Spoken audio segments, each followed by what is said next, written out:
ಸ್ನೇಹಿತರೆ, Indian gas KYC ನ ಹೇಗೆ ಮಾಡೋದಂತ ಈ ವಿಡಿಯೋದಲ್ಲಿ ತಿಳಿಸ್ಕೊಡ್ತಾ ಇದ್ದೀನಿ. ಇಂಡಿಯನ್ ಗ್ಯಾಸ್ ಒಂದು ಅಪ್ಲಿಕೇಶನ್ ಬರುತ್ತೆ ಸ್ನೇಹಿತರೆ, ಇಂಡಿಯನ್ ಒನ್ ಅಂತ. ಅದು ಡೌನ್ಲೋಡ್ ಮಾಡ್ಕೊಳ್ಳಿ, ರಿಜಿಸ್ಟರ್ ಮಾಡ್ಕೊಂಡು ಲಾಗಿನ್ ಆಗಿ ಇಲ್ಲಿ ನೋಡ್ಬೋದು ಸ್ನೇಹಿತರೆ. ನಾನು ಕೂಡ ಲಾಗಿನ್ ಆಗ್ತಾ ಇದ್ದೀನಿ. ಲಾಗಿನ್ ಆದ್ಮೇಲೆ ನೋಡ್ಬೋದು ಸ್ನೇಹಿತರೆ, ಹೋಮ್ ಪೇಜ್ ಈ ತರ ಇರುತ್ತೆ ನಿಮಗೆ. ಈ ಹೋಮ್ ಪೇಜ್ ಅಲ್ಲಿ ನಿಮಗೆ KYC ಅಂತ ಒಂದು ಆಪ್ಷನ್ಸ್ ಇದೆ. ಅದ್ರ ಮೇಲೆ ಎರೋ ಮಾರ್ಕ್ ಮಾಡ್ಬಿಟ್ಟು ನಿಮ್ಗೆ ಶೋ ಮಾಡ್ತಾ ಇದೆ ನೋಡ್ಬೋದು. ಅದ್ರ ಮೇಲೆ ಕ್ಲಿಕ್ ಮಾಡ್ಕೊಳ್ಳಿ. ಕ್ಲಿಕ್ ಮಾಡಿದಾಗ ಸ್ನೇಹಿತರೆ ನಿಮಗೆ ಇಲ್ಲಿ ಒಂದು ಚೆಕ್ ಬಾಕ್ಸ್ ಸಿಗುತ್ತೆ. ಲ್ಯಾಂಗ್ವೇಜ್ ನ ಸೆಲೆಕ್ಟ್ ಮಾಡ್ಕೊಂಡು ಕೆಳಗಡೆ ಫೇಸ್ ಸ್ಕ್ಯಾನ್ ಅಂತ ಇದೆ ನೋಡಿ, ಅದ್ರ ಮೇಲೆ ಕ್ಲಿಕ್ ಮಾಡ್ಕೊಳ್ಳಿ. ನಮಗೆ ಒಂದು ಸೆಲ್ಫಿ ಕ್ಯಾಮ್ರಾನ ಓಪನ್ ಆಗುತ್ತೆ. ಇಲ್ಲಿ ನೋಡಬಹುದು, ಕ್ಯಾಮ್ರಾ ಓಪನ್ ಆದಾಗ ಇಲ್ಲಿ ನಾವು ಐಸ್ ನ ಬ್ಲಿಂಕ್ ಮಾಡಬೇಕಾಗುತ್ತೆ. ಐಸ್ ನ ಬ್ಲಿಂಕ್ ಮಾಡಿದಾಗ ನಮ್ಮ ಫೋಟೋ ಅನ್ನೋದು ಕ್ಯಾಪ್ಚರ್ ಆಗಿ ವೆರಿಫಿಕೇಶನ್ ಆಗುತ್ತೆ. ನೋಡಬಹುದು, ಲೈವ್ ಅಲ್ಲಿ ಶೋ ಮಾಡ್ತಾ ಇದ್ದೀನಿ. ನೋಡಬಹುದು, ಇಲ್ಲಿ ಇಮೇಲ್ ಸಕ್ಸಸ್ಫುಲ್ ವೆರಿಫೈಡ್ ಅಂತ ಬಂದಿದೆ.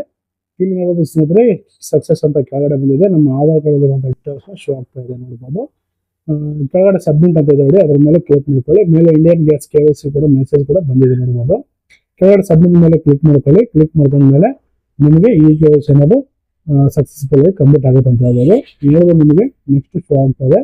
ಇಲ್ಲಿ KYC ಆಗಿ ಕಂಪ್ಲೀಟೆಡ್, ಕನ್ಫರ್ಮ್ KYC ಆಗಿ ಸಬ್ಮಿಟ್ ಅಂತ LPG ಹೆಲ್ಪ್ ಲೈನ್ ನಂಬರ್ ಕೊಟ್ಟಿದ್ದಾರೆ. ನಿಮ್ಗೆ ಏನಾದ್ರು ಡೌಟ್ ಇದ್ರೆ ಏನು ಬರೋದು ಕಾಲ್ ಮಾಡ್ಬೋದು ಸರ್.